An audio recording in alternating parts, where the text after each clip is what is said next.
Un matrimonio rara vez se rompe por culpa de otra persona, con más frecuencia, se agrieta bajo reglas pulidas con tanto cuidado que ocultan el miedo que hay debajo. Me llamo Lauren, tengo 41 años y creo fragancias para pequeñas marcas estadounidenses de perfumes. Mi marido Chris tiene 45 años y restaura antiguas máquinas de discos, a las que suele hablar con más ternura que a las personas. Vivíamos en Nashville, Tennessee, y parecíamos una pareja que ya había resuelto todas las preguntas importantes del matrimonio. En realidad, solo habíamos aprendido a posponer las conversaciones incómodas hasta que empezaban a oler a humo. La idea de conocer a otra pareja fue de Chris, aunque después aseguró que solo había expresado en voz alta un pensamiento que yo ocultaba. Desvías la responsabilidad con tanta elegancia que deberías trabajar con políticos en lugar de máquinas de discos, le dije. Los políticos son más difíciles de reparar y sus piezas de repuesto cuestan demasiado, respondió sin levantar la vista. Nos apuntamos a una reunión privada para parejas maduras, sin máscaras, teatro barato ni grandes promesas. Allí conocimos a Melissa, una entrenadora de caballos para producciones cinematográficas de 38 años, y a su marido Isen, de 43. Isen se encargaba del mantenimiento de cables submarinos y pasaba bajo la superficie más tiempo del que la mayoría de los cónyuges soportaría. Melissa era alta, pelirroja, directa y observaba a la gente como si ya supiera exactamente dónde estaba mintiendo. 20 minutos después, me preguntó qué aroma crearía para alguien que quería parecer más valiente de lo que realmente era. Un poco de cuero, café fuerte y demasiado humo barato, respondí mientras miraba a Chris. Acordamos pasar un fin de semana juntos, empezando por un día normal para comprobar si realmente nos caíamos bien. Yo esperaba que Isen coqueteara conmigo, que Chris se concentrara en Melissa y que el resto siguiera el plan que habíamos hablado. Pero Melissa apenas miraba a mi marido, mientras que cada una de sus preguntas parecía dirigida exclusivamente a mí. Regresamos a casa en silencio, hasta que Chris preguntó si Melissa no se había acercado demasiado a mí. Querías personas reales, no muebles montados siguiendo instrucciones, respondí. No dijo nada más, y aquella pausa fue la primera vez que los celos entraron en la habitación con nosotros. Al día siguiente nos encontramos en una granja de caballos a las afueras de Nashville, donde Melissa entrenaba animales para una serie histórica. Isen llevó café, Chris cargó con la comida y yo llevé demasiada confianza para una mujer que apenas podía mantenerse sobre la silla. Si te caes, te atraparé, dijo Melissa. ¿Y qué pasa si consigo no caerme?, pregunté. Entonces inventaré otra excusa para tocarte, respondió con la misma calma con la que habría hablado del tiempo. No te preocupes, amigo, nuestras esposas suelen ser más peligrosas cuando hablan con educación, dijo Isen. Cabalgamos por un sendero estrecho entre campos abiertos, y Melissa permaneció a mi lado mientras corregía mis manos sobre las riendas. Su palma se quedó allí más tiempo del necesario y alteró mi respiración más que el ritmo del caballo. En un punto, el sendero se dividió y Melissa me condujo hacia un arroyo poco profundo, mientras los hombres avanzaban por la otra orilla. Tu marido se está poniendo claramente nervioso, dijo. Él fue quien quiso esta aventura, respondí. Los hombres suelen querer una aventura hasta que empieza a elegir su propio camino. Comprendí que nuestro plan había sido escrito por manos masculinas, aunque Melissa y yo hubiéramos aceptado cada línea. Cuando Melissa apoyó la mano sobre mi rodilla, Chris lo notó de inmediato. No retiré su mano, pero evité mirar a mi marido porque temía encontrar en su rostro una respuesta demasiado sincera.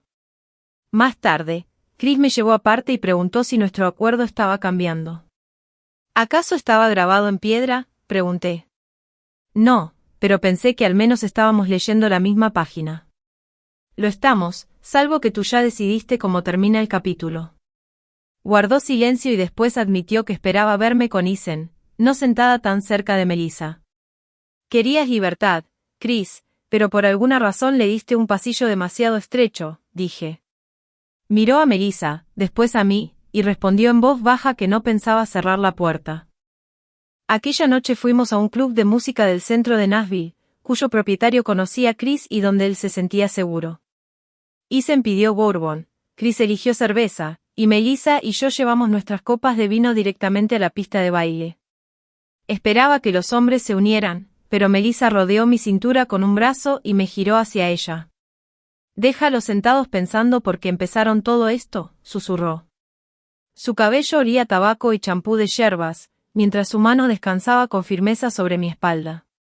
Sentía la mirada de Chris y al principio la disfruté, hasta que noté que apenas sonreía. Cuando terminó la canción, Melissa besó mi mejilla tan cerca de mis labios que el gesto pareció una pregunta. ¿De verdad te estás divirtiendo tanto?, preguntó Chris. Por ahora sí, pero pareces un hombre que compró una entrada para su propia ejecución. Solo intento entender qué papel se supone que debo interpretar en esta obra. Isen sonrió con ironía y dijo que el peor papel siempre era para quien había creído ser el director. Entonces Chris admitió que temía volverse innecesario si Melissa solo estaba interesada en mí. ¿Ahora entiendes cómo me sentiría yo si vosotros hubierais decidido todo entre hombres?, pregunté. Asintió y dijo que comprender los celos no los hacía más agradables. Tomé su mano y le dije que no iba a desaparecer, pero que me negaba a seguir dentro de una imagen dibujada por otra persona. Entonces dime directamente qué quieres, exigió. Primero quiero entenderlo yo, antes de darte una respuesta cómoda solo para tranquilizarte. Exhaló y dijo que la sinceridad a veces se sentía como quitar lentamente una venda y llevarse la piel con ella.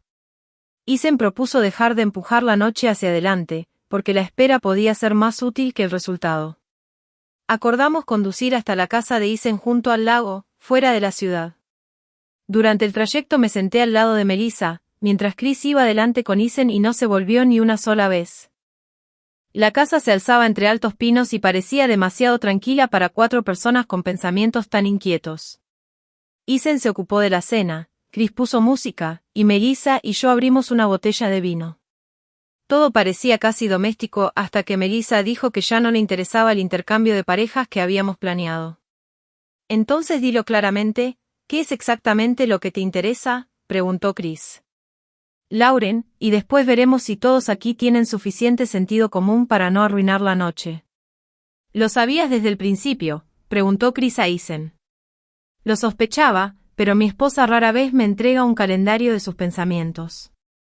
Yo quería apoyar a Chris, pero aún más quería evitar retroceder solo porque la situación se había vuelto incómoda. No quiero fingir que no está pasando nada, dije. Perfecto, porque eso sería increíblemente estúpido, respondió Chris. Melissa sugirió que las dos bajáramos al agua para que los hombres pudieran hablar sin público. Fuimos hasta el muelle, donde las tablas crujían y el viento traía el olor del lago y de los pinos. Me preguntó si realmente la deseaba o si solo intentaba demostrar que mi marido no podía controlarme. Te deseo, pero no quiero convertir esto en una venganza, dije finalmente. Entonces no lo castigues, simplemente deja de mentirte. Cuando regresamos, Chris dijo que no prohibiría nada, pero que tampoco quería sentarse en otra habitación fingiendo indiferencia. Melissa preguntó si yo quería que Chris se quedara con nosotras. Respondí que quería un participante, no un espectador, pero que la decisión debía pertenecer a todos. Isen dijo que prefería quedarse fuera de la habitación y que aquella elección no le resultaba humillante. Solo quiero comprobar si Chris puede dejar de tratar esto como si fuera de su propiedad, añadió.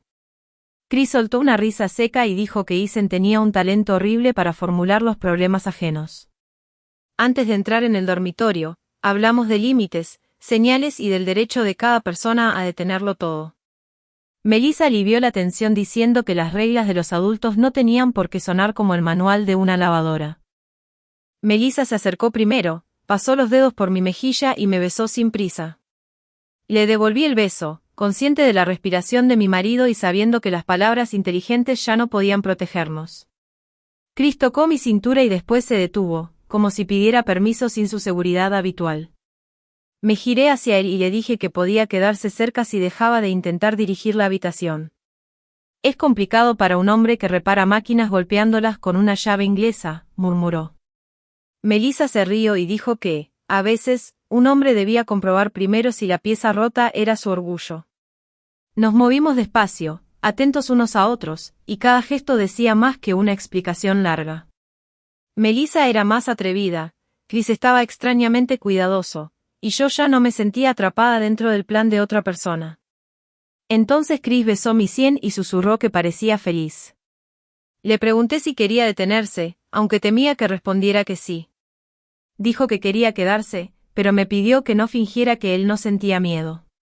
Melissa tomó su mano y dijo que el miedo no hacía débil a un hombre, pero la mentira sí. Gracias por el diagnóstico, doctora, envíanos la factura por la mañana, gruñó Chris. Nos reímos, y después la intimidad se volvió más cálida, más libre y más sincera. En algún momento, Chris dejó de estudiar mis reacciones y se permitió simplemente estar presente. Entonces comprendí que aquella noche no trataba realmente de intercambiar parejas, sino de abandonar la vieja costumbre del control. Chris respondió que a las mujeres les encantaba cambiar las reglas después de comenzar el juego. Las reglas cambian cuando todos comprenden que fueron escritas para la comodidad de una sola persona, dije. Cuando salimos de la habitación, Ethan puso agua delante de nosotros y comentó que esperaba un final más dramático. Chris preguntó si quería un golpe en la cara para completar la escena. Ethan respondió que ese tipo de servicios costaban más después de medianoche, y todos volvimos a reír. Melissa llevaba la camisa de Ethan, mientras Chris freía huevos con la expresión de un hombre que acababa de sobrevivir a una inspección fiscal. Ethan preguntó si la noche podía considerarse un éxito cuando nadie había escapado por una ventana. La ventana estaba en el segundo piso, así que tu criterio es bastante dudoso, dije. Chris admitió que primero se había enfadado con Melissa, después conmigo y por último, sobre todo consigo mismo. Había esperado controlar el intercambio porque creía que el control era la única forma de proteger nuestro matrimonio. Le dije que una protección construida sobre mi obediencia se parecía demasiado a una jaula hermosa. Después de comer, fuimos a un pequeño mercado junto al lago donde vendían miel, pescado ahumado y discos antiguos. Melissa enlazó su brazo con el mío, pero esta vez no utilicé el gesto para poner a prueba la reacción de mi marido. Simplemente disfruté de la cercanía sin convertirla en una actuación ni en una venganza silenciosa. Ethan sugirió volver a encontrarnos, pero la próxima vez sin papeles fijos ni parejas elegidas de antemano. No, significa que el caos será acordado con sinceridad, respondió Melissa. Durante el camino a casa, Chris permaneció callado durante mucho tiempo antes de preguntarme si me había enamorado de ella. Me reí, pero entonces vi que la pregunta no tenía nada de gracioso para él. No, pero me gusta la mujer en la que me convertí cuando estaba a su lado, respondí. Admitió que eso era precisamente lo que más miedo le daba, porque aquella nueva versión de mí podía decidir que ya no necesitaba a su viejo marido. Tomé su mano y dije que la libertad no siempre se lleva a una persona, a veces le permite regresar sin resentimiento. Una semana después, Melissa escribió diciendo que quería volver a vernos, mientras Ethan envió un mensaje separado a Chris. Resultó que quería hablar de su propio deseo de ocupar algún día el lugar de mi marido. Chris me mostró el mensaje y preguntó si habíamos abierto demasiadas puertas. Respondí que las puertas no eran peligrosas mientras no empezáramos a cambiar las cerraduras en secreto. No nos convertimos en una pareja abierta perfecta, y una noche atrevida no borró nuestros celos. Pero dejamos de considerar los celos como una prueba de amor y empezamos a verlos como una señal que merecía atención. Ahora quiero haceros una pregunta: ¿podríais aceptar el deseo de vuestra pareja si destruyera el guión conocido, pero no la confianza entre vosotros? Y esta es la pregunta más difícil: ¿estáis preparados para dar a la persona que amáis la misma libertad que exigís para vosotros?